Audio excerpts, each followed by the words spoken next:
To the Middle East, where the Syrian army says it has rescued over a dozen hostages from Islamic State during a military operation near the embattled city of Palmyra. The captives had been held since July, but have now returned to their hometown.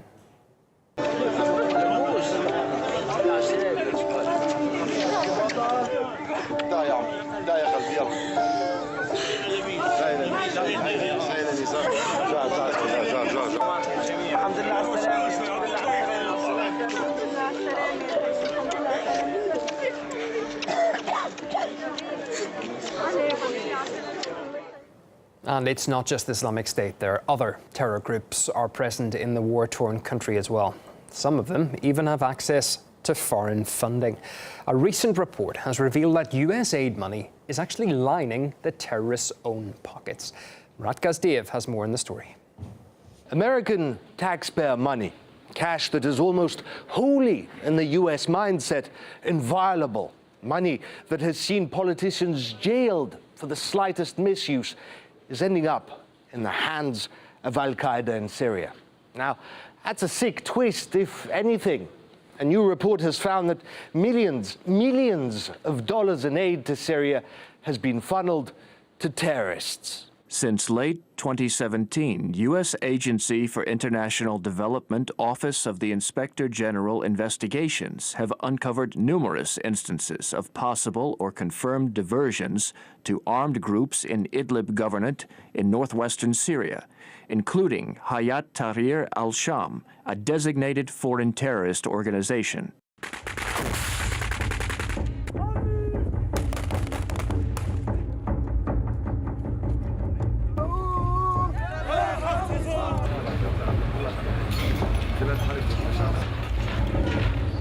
Hayat Tahrir al-Sham, HTS, News for Front, they have many names. In short, Al-Qaeda's wing in Syria. A fact of the matter that they were benefiting from US taxpayer money is no surprise.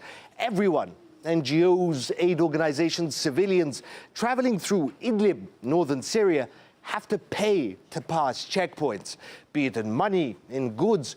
This has been a fact for years. It's business, one of the terrorists' main sources of funding.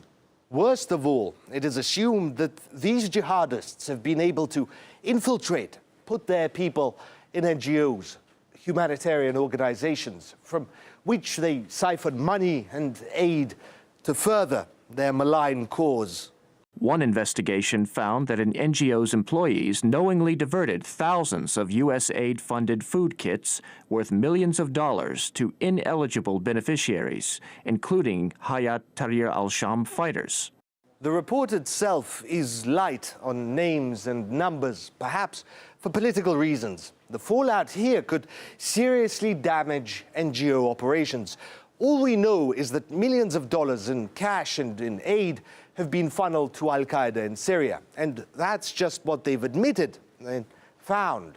That funding has now been terminated. What is very interesting in this report is that the USAID watchdog does not name the NGOs. Now, of course, one of those primary NGOs will be the White Helmets, probably one of the most promoted, supported, and iconized entities or NGO entities working on the ground in Syria, basically providing the propaganda and the corroboration of the regime change foreign policy. Surely the US should first of all be lifting economic sanctions, and it should then be, if it's necessary, be collaborating with the Syrian government to provide aid to the areas where it's most needed. Of course, I don't expect this to happen. Irregardless, it's a sick and a sad joke on the American taxpayer.